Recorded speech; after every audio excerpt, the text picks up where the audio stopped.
Namastê, meus queridos irmãos do canal Arca de Prata. Trago para vocês neste novo vídeo como será o futuro sem a data limite. Eu tenho visto diversos vídeos no YouTube falando sobre como será a data limite, o que vai acontecer. Obviamente que a data limite ela marca um período, segundo Chico Xavier, de transição da Era das Trevas para a Era da Luz, então nós esperamos apenas as benesses. Só que e se essa data não vier? O que pode ocorrer? Bom, para poder responder isso para vocês, eu fiz diversas pesquisas em artigos científicos, textos, revistas e páginas da internet. Então, eu fiz um compêndio de várias informações que eu vou agora apresentar para vocês. Só que essas informações não é para te assustar necessariamente, é para mostrar por que deve realmente haver uma mudança no nosso planeta, por que devemos entrar nessa era da luz. Porque se continuarmos da forma como estamos indo a passos largos em direção a um abismo, e desse abismo não poderemos mais sair. Então, nessa apresentação, eu vou falar sobre o que é a data limite, e também vou estar apresentando para vocês alguns dados do que está ocorrendo atualmente no nosso mundo, que é muito importante você saber.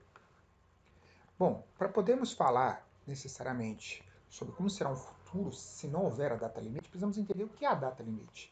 Bom, segundo o nosso querido irmão Chico Xavier, logo após o homem chegar à Lua, em 20 de julho de 1969, as potestades estelares, celestes, se reuniram no Sol para poder indagar e se questionar sobre qual seria o destino do planeta Terra. Porque até aquele momento o homem ele era extremamente irracional, bélico, briguento e etc. Uma vez que ele tem acesso ao universo, ele sai fora do seu planeta, então tudo é reestimado. E além disso, você também deve lembrar que em 1945 nós tivemos o desenvolvimento, né, das armas nucleares. Então o projeto Terra, da forma como ele está, já era para ter acabado. Foi dado para essas potestades um prazo, uma prorrogação de mais 50 anos, para decidir o que deveria acontecer. Se você quiser mais informações sobre o projeto Terra, sobre o que houve, eu aconselho você a assistir os vídeos do nosso querido professor Laércio Fonseca, porque eles são muito explicativos, são muito interessantes. No caso, tudo que eu explico para vocês, eu estou aqui ensinando, advém do meu conhecimento de pesquisa. Eu sou um pesquisador. Eu não tenho esse contato com os espíritos como outros mestres têm.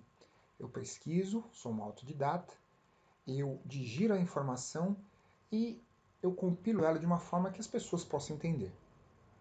Bom, voltando aqui para o Chico Xavier. Essa frase que eu vou ler agora para vocês, esse pequeno trecho, foi extraído do programa Pinga Fogo, no qual Chico Xavier participou. Se não entrarmos numa guerra de extermínio nos próximos 50 anos, então poderemos esperar realizações extraordinárias da ciência humana, partindo da Lua. Porque, se não entrarmos num conflito de proporções imensas, é possível que o homem construa na Lua cidades de vidro, cidades estufa, onde cientistas possam estabelecer pontos de apoio para a observação da nossa galáxia. Tais cidades não são sonhos da ciência e, com muito sacrifício da humanidade, poderão ser feitas. E com elas poderão obter azoto, oxigênio, usinas de alumínio e formações de vidro e matéria plástica na própria Lua. E a água será fornecida pelo próprio solo lunar. Teremos, quem sabe, a possibilidade de entrar em contato com outras comunidades da nossa galáxia. Então, vamos definitivamente encerrar o período bélico na evolução dos povos terrestres, pois vamos compreender que fazemos parte de uma grande família universal. Pois não somos o único mundo criado por Deus. Portanto, nós precisamos prestigiar a paz dos povos com a delegação máxima para a ciência para que possamos oferir esses benefícios no futuro talvez mais próximo do que remoto, se nós fizermos por merecer. Ainda segundo Chico Xavier, nós teremos contato com populações, seres de outros mundos que trarão tecnologias e nos ajudarão, nos direcionando para o caminho do desenvolvimento espiritual e material. Além disso, o nosso desenvolvimento será tanto que teremos contato direto com os espíritos. Poderemos interagir com eles, não necessitando de médios, mas com um aparelho que será, ao exemplo da televisão, um canal de comunicação. Da mesma forma que você se comunica com uma pessoa utilizando Skype, etc., no seu computador, será possível também no futuro fazer isso com os espíritos. Porque estará mais do que comprovado que não existe morte da consciência. A consciência ela apenas passa para um outro estado de energia. Então, isto é a data limite, é a passagem da Era das Trevas para a Era da Luz, trazendo muitos benesses e benefícios para a humanidade como um todo. Obviamente que eu tenho que lembrar que nem todo mundo está preparado para a Era da Luz. A Era da Luz significa viver em harmonia com o universo e você ter consciência de quem você verdadeiramente é, assim como os outros seres que estão ao seu redor. Outros seres, eu não falo apenas seres humanos, falo dos seres dévicos, animais, falo também de plantas e por aí vai. Então, o que acontece? Esses seres que fazem parte de um todo, assim como nós teremos essa consciência. Só que nem todas as pessoas encarnadas agora estão disponíveis para isso, porque elas vivem, como posso dizer, um eterno sonhar. Elas são, como que eu posso dizer, sonâmbulas, porque elas não têm a consciência necessária para poder continuar vivendo num mundo que seja de luz. Elas precisam dessa materialidade. O que acontece? Como foi projetado anteriormente, teria um desencarne em massa. E essas pessoas seriam transferidas para mundos próximos ao nível de desenvolvimento do nosso planeta ou para mundos mais primitivos. Se ocorrendo essa era da luz, essa data limite, obviamente que ainda vai ocorrer essas transmigrações, só que será de uma forma um pouco mais sutil. As pessoas, obviamente, em 50, 60 anos, a maior parte das pessoas que estão vivas atualmente estarão mortas. E o que ocorrerá? Será feita uma análise, essa análise já está ocorrendo, né, do perfil mental e desenvolvimento desse ser, e de acordo com o seu perfil, com o seu karma, ele será transmigrado para outros locais, outras localidades do cosmos, mais adequados para a sua evolução, para que ele possa continuar e um dia, quem sabe, abandonar definitivamente a matéria, que é o nosso foco, né, da forma como nós estamos atualmente, para caminharmos em planos mais sutis, que é o plano astral. E do plano astral para outros planos como o mental, mental superior e por aí vai. Então, isto é a data limite. Mas se isso não ocorrer, o que eu posso esperar do futuro? Bom, aí a situação já complica. Bom, aqui eu tenho dois gráficos que eu quero mostrar para vocês. Esse primeiro gráfico aqui, ele mostra o desenvolvimento do ser humano desde 1800 até 2050. Então, é esperado, segundo estimativas da ONU, né, que até 2050 nós teremos algo entre 9 bilhões e meio de pessoas até 9 bilhões, 9,7 bilhões de pessoas, né, vivas. Então nós temos muito mais pessoas vivas hoje do que nós tivemos durante toda a história da humanidade. Então esse número ele vai continuar a aumentar. Olha só, é exponencial. Além disso, olha só que coisa interessante que ocorre. Se nós pegarmos esse segundo gráfico, ele mostra a estimativa de vida média das pessoas. Então você nota que desde o período de 1000 a.C., né, a estimativa média de vida das pessoas girava em torno aí de 26, 27 anos. Isso era o máximo. Então, quando nós chegamos lá em 1800, esse valor ele também sobe exponencialmente. Tanto é que hoje a estimativa de vida varia, obviamente, de região para região, país para país, mas nós podemos esperar aí uma média de 70 anos, podendo chegar em países mais desenvolvidos a 84, 88 anos, tranquilamente. Então a média de vida ela vai aumentar. Isso é bom? Sim, é bom. Se você pode ficar um tempo a mais aqui na Terra e utilizar isso para o seu desenvolvimento, é muito bom.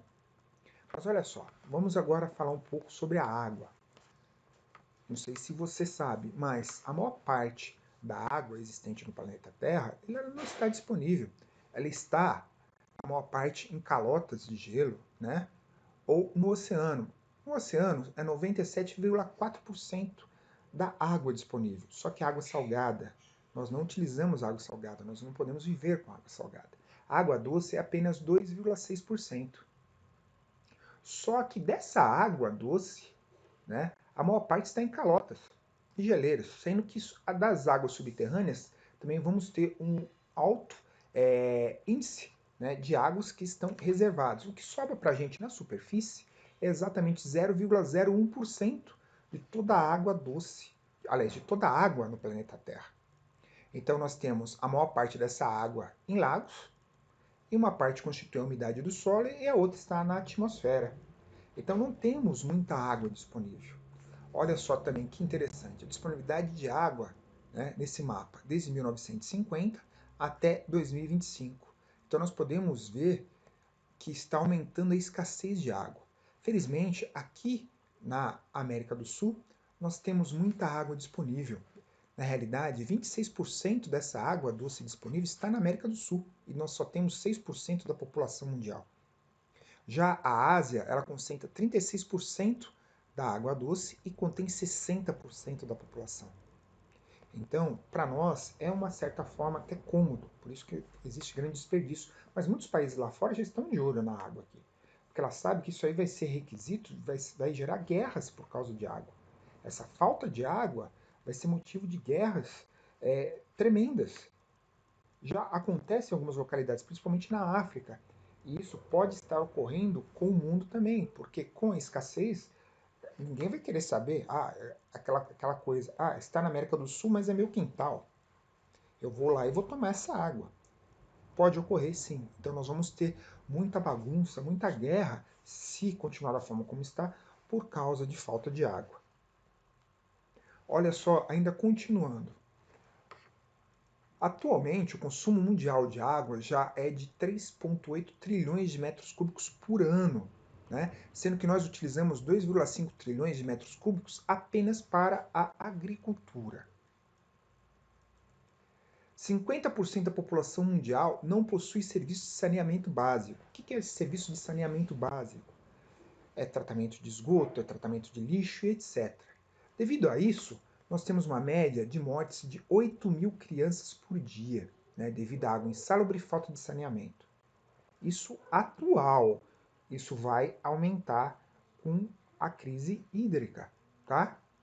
Aqui nós temos um gráficozinho que ilustra o quanto que é utilizado de água para você possuir os seus bens. Então, por exemplo, para fazer 1 quilo de manteiga, olha só, 1 quilo eu tenho que gastar 18.000 litros. A carne, 1 quilo de carne de boi é 17.100 litros d'água. A carne de frango, 1 quilo, é 3.700. Então, olha só quanta água você gasta em diversos produtos. Além disso, nós temos uma média de gasto de água por população. Um canadense atualmente ele gasta 600 litros de água por dia. Isso cada canadense. O norte-americano, 350. Um japonês, 350. Um europeu, 200 litros. Um brasileiro, 187 litros. Obviamente que esses valores variam de região para região, né? Região norte, região nordeste, sudeste, etc. Assim como de estado para estado, cidade para cidade. Não podemos esquecer disso, tá? Um africano, por outro lado, ele só consome, né, 20 litros de água por dia, né? Sendo que é considerado necessário 100 litros de água por dia, segundo a Agência Internacional de Desenvolvimento, né, norte-americana. Olha, agora dados do Instituto Trata Brasil. Olha só que interessante. A maior parte da água que nós temos no nosso país está disponível, né, na região norte, sendo que ela possui 45,3% da superfície e tem uma população de 6,98%. Já no outro lado, nós temos aqui a região sudeste, em que nós temos 6% dos recursos hídricos, 10,8% da superfície do país e temos 42,65% da população. Então a região sudeste é a que mais consome, porque ela tem uma população maior, né? Embora tenha uma região, uma superfície menor. Ainda segundo o Instituto Trata Brasil, mais da metade da população carece de sistema de tratamento de esgoto. Sem tratamento de esgoto, o que acontece? Você vai poluir lençol freático, você vai poluir rios, leitos, córregos, etc. 3.500 piscinas olímpicas de esgoto são despejadas em natura, isso por dia. Apenas 38% do esgoto passa por algum tipo de tratamento. Olha só, apenas 50%, né, das pessoas no nosso país tem sistema de esgoto. E mesmo quem tem sistema de esgoto, apenas 38% é tratado. A maior parte não é tratado. Em 2011, 400 mil pessoas foram internadas por diarreia, o que custou 140 milhões aos cofres públicos, exatamente pela falta desse sistema de tratamento de esgoto. As cidades que investem em saneamento gastam 40 vezes menos em saúde do que cidades que não investem. Então é um investimento que tem um retorno. Você vai gastar menos com tratamento médico. No mundo, olha só, 2,4 bilhões de pessoas vivem sem saneamento adequado, mais de 1 bilhão de pessoas não têm acesso a banheiro, 7 pessoas morrem por minuto no mundo por ingerir água insalubre. 663 milhões de pessoas não possuem acesso à água potável. E cada R$ 1 investido em saneamento gera uma economia de R$ 4 na área de saúde. Obviamente isso aqui estava em dólar, foi convertido, né, para real para você ter uma ideia. Então no Brasil, olha só, o Rio Tietê recebe resíduos industriais e esgoto não tratado de 19 dos 39 municípios da região metropolitana. Então, mesmo o que acontece? O rio, ele começa limpo, ele se torna sujo e depois ele passa a ser limpo de novo. Isso é o que acontece com o Rio Tietê. Infelizmente, onde eu moro, na cidade de São Paulo, ele é totalmente poluído. Por quê? Porque ele carece no sistema, né? Primeiramente, não deveria estar jogando esgoto no rio. Ele não é para isso. Tá? Ele é um recurso que deve ser preservado. Né? Só que a maior parte das cidades jogam esgoto no rio. O Brasil ocupa a posição 112 em uma lista de 200 países referente a saneamento básico. Então nós estamos nas últimas posições. Né? 50 a 70% da água tratada se perde na distribuição. Ou seja, ainda a água tratada, você tem um grande desperdício. Estima-se que a média no Brasil seja de 40% a 50%. Sendo que o local que menos tem perdas é aqui na região da cidade de São Paulo. Só que mesmo assim é um valor extremamente alto, algo entre 20% a 30% da água. Né? Sendo que países como Nova Zelândia, Japão, eles têm uma perda, né, estimada na distribuição da água de 5%. Segundo a ONU, esse valor tem que ser abaixo de 10%. Então, para esses países, Japão, né, Nova Zelândia, eles estão abaixo do valor considerado aceitável. E nós estamos muito acima. Bom, aqui eu tenho uma fundamentação teórica. Isso aqui foi de um trabalho meu, tá? Eu só quero colocar alguns dados aqui sobre produção de alimentos. Olha só. Segundo o relatório Rio +20, as perdas e o desperdício dos alimentos chegam a 1,3 bilhões de toneladas por ano, o que representa 1/3 da produção mundial de alimentos, motivado por práticas precárias de coleta, armazenamento, transporte e pelo desperdício dos mercados e dos consumidores. Aqui eu pus uma foto de um mamão. Isso aqui é de um pé que eu tinha, que infelizmente morreu. Você pode ver que esse mamão ele não tem uma aparência agradável. Então, quando você tem uma fruta com essas características, ela é jogada fora, sendo que ela pode ser consumida. Então nós já temos um desperdício durante a coleta, um desperdício no armazenamento, outro desperdício no transporte e mais um desperdício no mercado consumidor. Desde os anos 1900, cerca de 75% da diversidade de culturas foi perdida nos campos agrícolas. Nós passamos a plantar monocultura ou algumas espécies específicas, o que acaba prejudicando a nossa dieta. Tá? Você não tem mais acesso à quantidade de culturas que você tinha no passado. Isso faz mal para o ser humano. O ser humano ele foi feito para comer N tipo de coisas, carne, vegetais, etc. Só que nós não podemos diminuir a quantidade de culturas. Estima-se que 24 bilhões de toneladas de solo fértil sejam perdidas a cada ano. Ou seja, temos uma diminuição da quantidade de solo fértil, né, por causa de más práticas de plantio. Devido ao crescimento agrícola em áreas de floresta, estima-se que uma área igual aos Estados Unidos e México, ou seja, 2 bilhões de hectares, é agora considerada degradada, sendo que essa desertificação afeta diretamente mais de 250 milhões de pessoas em todo o mundo. Isso tende a aumentar. Só para você ter uma ideia, para poder suprir a quantidade de alimentos necessários para esse aumento da população, estimado entre 2,2 bilhões até 2050, nós precisaríamos de uma área de plantio equivalente à área do Brasil. Ou seja, o Brasil todo deveria ser convertido em fazenda para suprir a quantidade de alimento para essa população que é estimada até 2050. Ainda sobre produção de alimentos, estima-se que nas próximas décadas o consumo de água potável para a produção de alimentos, por dos atuais 2,5 trilhões de metros cúbicos, para algo entre 10 a 13 trilhões de metros cúbicos. Gente, sabe o que isso significa?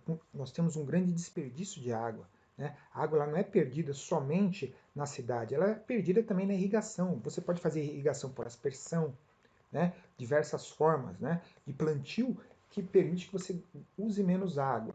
Só que isso exige investimento em tecnologia. E no nosso país não é interessante você investir nisso, porque reduz a quantidade de dinheiro que o empresário ele vai ganhar do que o agricultor. Muitas vezes ele não tem esse conhecimento. Mas, por exemplo, vou falar para vocês, a Holanda, né, que na realidade ela faz parte dos Países Baixos, embora ela tenha uma área de superfície muito menor do que o Brasil, ela é um produtor de alimento que produz muito mais e exporta muito mais do que o Brasil. Nossa, mas como? Eles têm fazendas, né, urbanas ou fazendas verticais, que nada mais é que são ambientes hermeticamente fechados, onde ele vai fazer o plantio, né, da cultura, da hortaliça, do que quer que seja.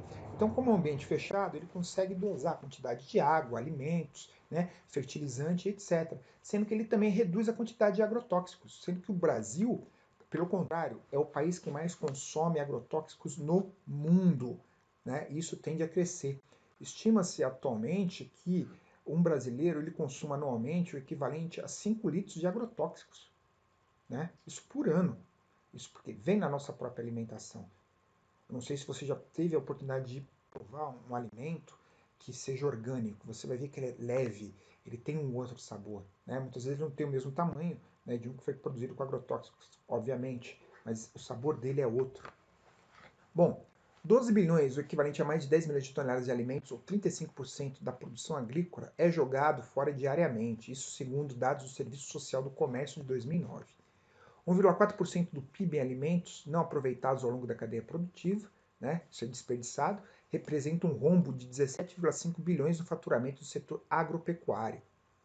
Do volume total de alimentos desperdiçados no Brasil, 10% ocorre durante a colheita, 50% no manuseio e transporte e 30% nas centrais de abastecimento, sobrando 10% de perda nos supermercados e consumidores. Então aqui dá para ter uma ideia que a maior parte está, né, obviamente, no manuseio e transporte, porque as fazendas elas ficam afastadas dos locais de consumo.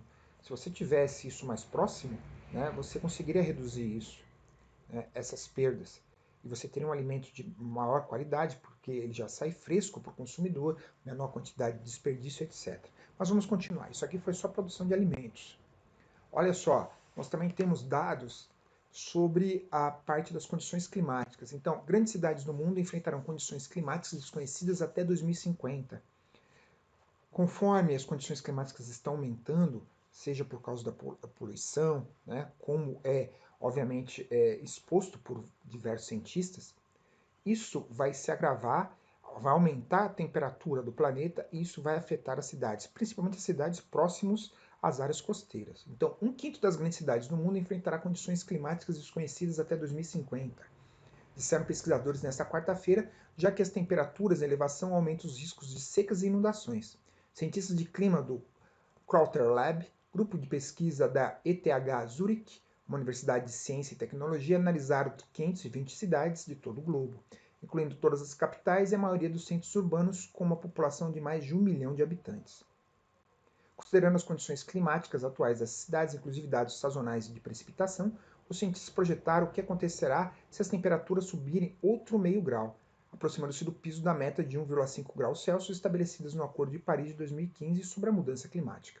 Ou seja, teremos secas, teremos inundações, não se sabe necessariamente o que vai ocorrer, mas é esperado grandes catástrofes em relação às condições climáticas. Continuando, aqui eu quero colocar para vocês um dado sobre inteligência artificial. Como que isso vai nos afetar? Eu já vou explicar isso para vocês. Então, olha só. Inteligência artificial pode acabar com 40% dos empregos em 15 anos, diz investidor chinês. Né? Isso aqui é um artigo que foi publicado na revista Época Negócios. Muita gente importante já falou sobre os perigos da inteligência artificial. No passado, Elon Musk, CEO da Tesla, afirmou que a inteligência artificial é muito mais perigosa do que as armas nucleares, mas uma previsão mais assustadora chamou a atenção essa semana. O chinês Kai-Fu Lee, investidor especialista em IA, afirmou que nos próximos 15 anos, 40% dos empregos do mundo poderão ser realizados por máquinas. A inteligência artificial irá cada vez mais substituir os trabalhos repetitivos, não apenas o trabalho braçal, mas também o intelectual. disse ele em entrevista à CBS. Motoristas, por exemplo, terão seu trabalho redefinido nos próximos 15 ou 25 anos, afirmou.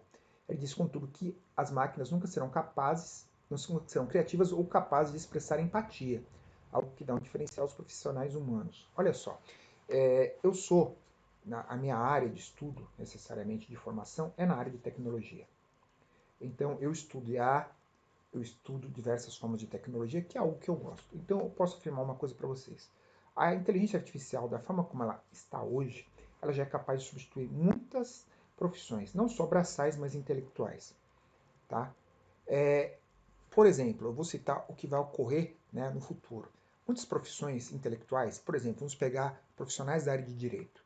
Da forma como está hoje a tecnologia, já seria viável, utilizando bancos de dados, inteligência artificial, né, e tecnologias com hardwares mais avançados, de substituir um juiz, um promotor, um advogado, etc. Seria você colocar no banco de dados todos os casos que já foram, todos os casos existentes, e a inteligência artificial, de acordo com o dado do que está acontecendo, ela consulta esses bancos de dados, né, utiliza uma rede neural, e ela chega numa resposta dizendo, olha, para esse caso o resultado é X. Tá? Eu estou falando o que já pode acontecer. Não está ocorrendo, obviamente, porque os profissionais eles tentam o máximo possível evitar, obviamente, para não perder o seu campo de trabalho. Tá? Mas isso não se restringe apenas a advogados. No futuro, e não muito distante, né, você também não vai precisar de médicos. Você vai entrar numa máquina, ela vai fazer um scanner total do seu corpo, ela vai te dizer o que está com defeito, necessariamente, o que está apresentando uma doença, e se você precisar de uma cirurgia, você sai daquela máquina, você já vai para uma outra máquina, que vai ser um robô, obviamente, e ela vai fazer a cirurgia com uma precisão muito superior a um ser humano. Porque pensa, nossa, superior ao ser humano? Sim, porque imagina a precisão para você fazer uma cirurgia. Se você já consegue fazer isso em indústria, um ser humano também vai ser viável. Ele vai fazer um corte, ele vai fazer a cirurgia e vai fechar, e você já vai sair dali, né, para o seu resguardo no quarto, vai ficar ali durante um tempo em recuperação e depois você vai embora. Isso vai ocorrer com médicos também, assim como vai ocorrer com engenheiros, com arquitetos e com outras profissões. Então, por isso, nesse caso que ele está colocando, 40% dos empregos vão sumir. Isso eu até vou falar para vocês, é uma estimativa otimista, tá? Olha só, eu quero mostrar para vocês como está a inteligência artificial hoje, tá? Fizeram uma associação em relação, né, ao índice de inteligência, né, o QI, sendo que nós podemos ver nesse desenho aqui que o índice 140 é relacionado a um gênio. Uma pessoa normal, ela possui um QI entre 90 a 110.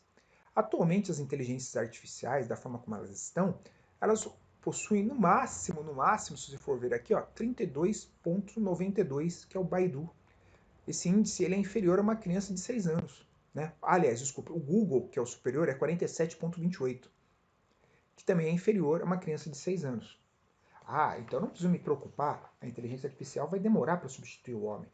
O que acontece? Nesses casos, nós estamos utilizando um sistema de hardware comum, que é o quê? Que é um chip, né, feito obviamente de silício, em que você tem uma quantidade de memória RAM, uma quantidade de memória ROM disponível e ele vai fazer o processamento. Está chegando no mercado o computador quântico. O que é um computador quântico? Olha lá, computadores quânticos são máquinas capazes de usar informações contidas em partículas como átomos e elétrons e até na luz para resolver problemas complexos. Então, ele vai utilizar partículas, né, para poder fazer esse processamento. Então você vai conseguir miniaturizar ainda mais o seu computador. E ele vai ser muito mais rápido, utilizando menos energia. Sendo que aqui, nesse artigo, olha só, na revista Época Negócios, nós temos que a IBM anuncia o primeiro computador quântico comercial. E esse artigo é agora, olha só, ele é recente, janeiro de 2019. Então já temos esse computador. Assim que você atrelar esse computador com essa velocidade, esse computador quântico com a inteligência artificial, você vai ter um aumento dessa capacidade. Sendo que o QI da inteligência artificial, segundo alguns especialistas, ele pode chegar até 1500. Nossa, um ser humano atinge a 140. Eu vou ter uma máquina que vai ter 1500 de QI? Sim, pode chegar. Como seria isso? Nossa, imagina do seguinte critério. Se você já assistiu Jornada nas Estrelas, quando eles entram no holodeck, né?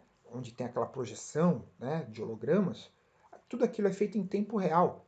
Então, cada personagem que está interagindo, né, ali, que é o holograma junto com o personagem principal, né, do Star Trek, é um processamento, são informações, né, ocorrendo numa velocidade tão rápida e você tem aquela interação. Então, isso é que você pode esperar de um computador com uma inteligência com nível de 1500, né? Então você vai ter uma interação fantástica com ela. Então isso pode beneficiar a humanidade, desde que seja, obviamente, utilizado com critérios. Se não for, isso só vai gerar problema, ou seja, vai ter uma diminuição da quantidade de empregos, sendo que nós vamos ter um aumento da quantidade de pessoas no futuro. Continuando, olha só, nós temos a chamada indústria 4.0. O que é indústria 4.0 para você ter uma ideia? As fábricas inteligentes terão a capacidade de autonomia para agendar manutenções, prever falhas nos processos e se adaptar aos requisitos e mudanças não planejadas na produção. Ou seja, você não precisa mais de seres humanos para fazer isso. A fábrica ela vai se consertar, ela vai se adaptar para a produção e ela já vai enviar isso para o cliente. Você vai ter uma diminuição da quantidade de mão de obra ao longo dessa cadeia, que já está ocorrendo.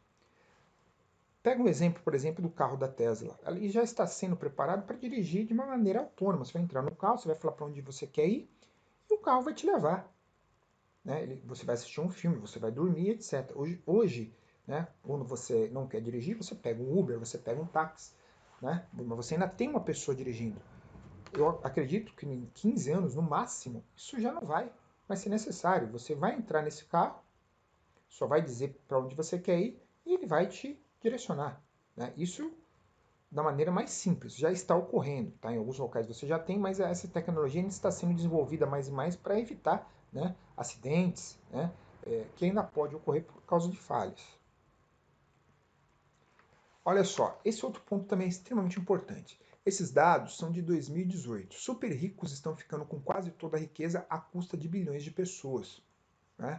Então, olha só, de toda a riqueza gerada no mundo em 2017, 82% foi parar nas mãos do 1% mais rico do planeta. Enquanto isso, a metade mais pobre da população global, ou seja, 3,7 bilhões de pessoas, não ficou com nada. O dado faz parte do relatório Recompense o Trabalho e Não a Riqueza, lançado pela Oxfam, às vésperas do encontro do Fórum Econômico Mundial em Davos, na Suíça, que as elites empresariais e políticas do mundo. O relatório revela como a economia global possibilita que a elite econômica acumule vastas fortunas enquanto milhões de pessoas lutam para sobreviver com baixos salários. Houve um aumento histórico do número de bilionários em 2017, um a cada 2 dias entre março de 2016 e março de 2017. Atualmente há 2.043 bilionários no mundo. O Brasil ganhou 12 bilionários a mais no período, passando de 31 para 43. 9 entre cada 10 bilionários no mundo são homens. A riqueza dos bilionários aumentou 13% ao ano, em média, desde 2010. 6 vezes mais rapidamente do que os salários pagos a trabalhadores, que tiveram aumento de apenas 2% por ano, na média, no mesmo período. Enquanto isso, mais da metade da população mundial vive com renda entre 2 a 10 dólares por dia. O patrimônio somado dos bilionários brasileiros chegou a 549 bilhões em 2017, num crescimento de 13% em relação ao ano anterior. Ao mesmo tempo, 50% mais pobres do país viram sua fatia da renda nacional ser reduzida ainda mais de 2,7% para 2%. O Brasil tem hoje 5 bilionários com patrimônio equivalente ao da metade mais pobre da população brasileira. O relatório revela ainda que houve um aumento histórico do número de bilionários no mundo em 2017, um novo super rico a cada 2 dias. Atualmente, a 2043, aqui ele está repetindo, né? Então a gente não precisa falar. O que eu quero dizer com isso? Obviamente, houve um aumento dos bilionários, mas também houve um aumento da pobreza. Então, só para a gente lembrar, o que eu estou falando para vocês? Aumento da quantidade de pessoas, aumento da expectativa de vida, aumento do consumo de água, diminuição da quantidade de água disponível, diminuição de comida, diminuição de salários, né? Você já viu agora, né, com essa reforma da Previdência, você vai ter que trabalhar mais para poder se aposentar, sendo que muitas vezes você não vai nem poder se aposentar porque não vai ter emprego. Isso é uma verdade, não vai ter emprego. Então, o que isso vai nos representar? Guerras civis, guerras por água, guerra por alimento, guerra por diversos fatores, se continuar caminhando da forma como está. Olha só, ainda um último dado, né? Em relação a doenças. OMS diz que o número de casos de demência vai triplicar até 2050. O que é essa demência? Seria Alzheimer, mal de Parkinson, entre outros, né? E depressão será a doença mais comum do mundo em 2030, diz a OMS. Então nós temos um aumento das doenças, sobretudo da parte de depressão, que já é a doença do século. Isso vai aumentar, as pessoas vão perder cada vez mais seus empregos, a qualidade de vida vai diminuir, vai despencar. E a situação só vai se agravar. Então, aquilo que a gente vê em filmes como Blade Runner, etc., é a tendência natural se continuar da forma como está. Nossa, mas tudo que você falou só teve coisas negativas. Não tem nada positivo, não tem nada que possa você estar nos colocando? Tem. Isso da data limite que foi colocado pelo Chico Xavier é o foco, né, principal. Nós temos que ter fé. Porque ela ocorrendo, essa mudança da mentalidade do ser humano, ela vai nos trazer muitos benefícios. Obviamente que muitas dessas pessoas que estão no materialismo, que elas se ligam a isso, né, elas só pensam em dinheiro, etc. e mais nada, né, e elas têm medo, elas não vão poder viver nessa sociedade de luz, né, na era da luz, porque a era da luz é uma era de compartilhamento. As pessoas elas não vão ter mais esse apego às coisas materiais. Porque o apego à coisa material é ignorância. Você tem que ter para poder viver, mas você não tem que viver para ter. Você tem que fazer as coisas serem escravas suas, não você ser escravo das suas coisas. Primeiramente, porque quando você morrer, você não vai levar nada. Você vai deixar tudo aqui. A única coisa que você leva é o seu conhecimento, a sua sabedoria, as suas experiências e o seu amor. De resto, tudo fica. Então, o que acontece? Na Era da Luz, essa mudança de psicologia, de mentalidade das pessoas, vai fazer com que as pessoas sejam mais irmãs. Elas consigam visualizar a dor da outra pessoa, compartilhar e auxiliar, sabendo que todos nós somos o mesmo ser, no nosso mais íntimo. Então, por isso é importante haver, obviamente, essa data limite, essa mudança de paradigma. Porque se nós continuarmos da forma como está, nós vamos cair nesse abismo. Vai ser um inferno. Por outro lado, se o ser humano mudar a mentalidade, né, e é o que eu espero, e é o que eu acredito, e que vai acontecer, nós vamos viver no paraíso. Porque pensa comigo, com essas tecnologias de inteligência artificial, com esse desenvolvimento que nós temos hoje, você vai poder colocar a máquina para trabalhar para você, e você vai poder usufruir muito mais o seu tempo livre para poder criar, para poder refletir, para poder se desenvolver espiritualmente, porque esse é o nosso foco da nossa existência aqui nessa Terra. Nós só estamos aqui para isso, para você poder relembrar quem você verdadeiramente é, tá? Ter essas experiências. Então vai se tornar um paraíso, desde que o homem ele mude essa sua mentalidade. Então espero que você tenha gostado desse meu vídeo. Espero que você não tenha ficado assustado. Eu só quis mostrar para você o que vai ocorrer se essa mudança de paradigma, se a data de limite realmente não ocorrer. E eu acredito que ela vai ocorrer, da forma como Chico Xavier prescreveu e previu. Então, namastê e muito obrigado por esse vídeo. E por favor, compartilhe. Até mais.